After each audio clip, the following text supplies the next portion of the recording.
Hello and welcome back to Bite Size Boxing. So just going to do a quick disclaimer for each of these post-fight reviews, and I'll just put the same one on each one.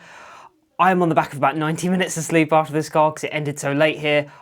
I've just jumped out the shower as well, so if in a few of these videos I do look like a drowned sewer rat, I hope you can understand. And if I seem a little bit less with it and a bit more rambly than normal, that'll be why. Thank you very much, guys. Take it easy.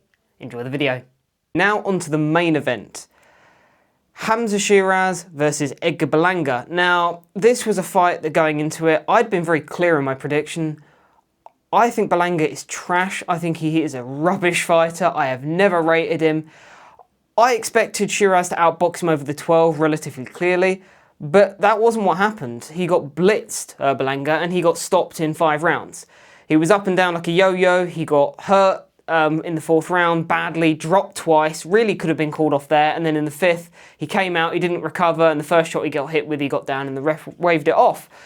So let's talk about that. So Edgar Berlanga came out very tentative, as did Hamzah Sheeraz. It was one of those ones that I was a bit worried because even in the first sort of 10-15 seconds, neither man wanted to commit. Both men looked scared to death of being hit. And it was a complete chess match for about 2 rounds. And you were thinking, oh Christ, because no punches were being thrown in vain at all. All you were getting was Hamzah trying to line him up for the straight shots, and Berlanga trying to throw some kind of awkward jab to lead him with the hooks, which is, again, in my pre-fight, exactly what I'd said was going to happen. Hamzah Sheeraz would be focusing on the straight shots, and then Berlanga would be focusing on trying to get his offense off with hooks and uppercuts. Now, Berlanga was having not really any success, but then neither was Sheeraz early on, until it was around the 3rd round where both of them started to throw sort of caution to the wind and actually started to let their hands go. But it was in the 4th that Sheeraz connected first. Sheeraz put Berlanga down. Berlanga did his bang in the gloves routine. Berlanga got up. Berlanga got straight back down again, and this time was a lot more hurt. Struggled to get to his feet. The ref gave him a dubious amount of time. Of course, he was the home fighter in this. Although, in terms of...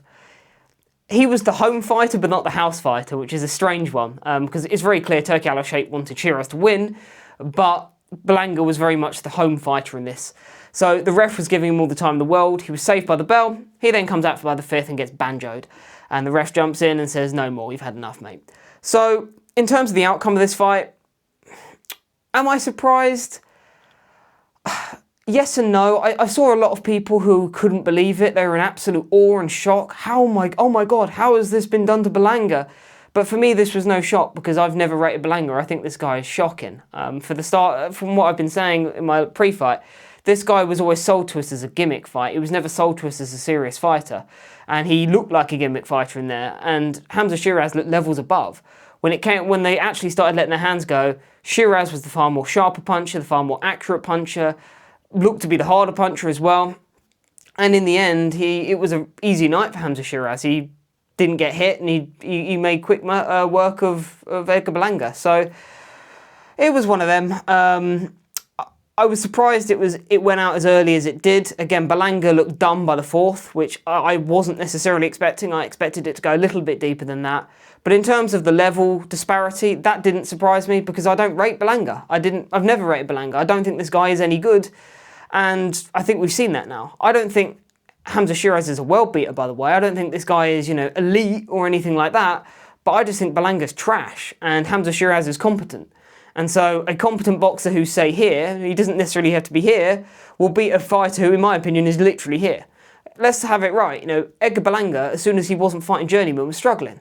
This is a guy who was going life and death with Caceres and Steve Roll. So am I surprised that somebody who is at least a competent level has sparked him out in 5? No, not really.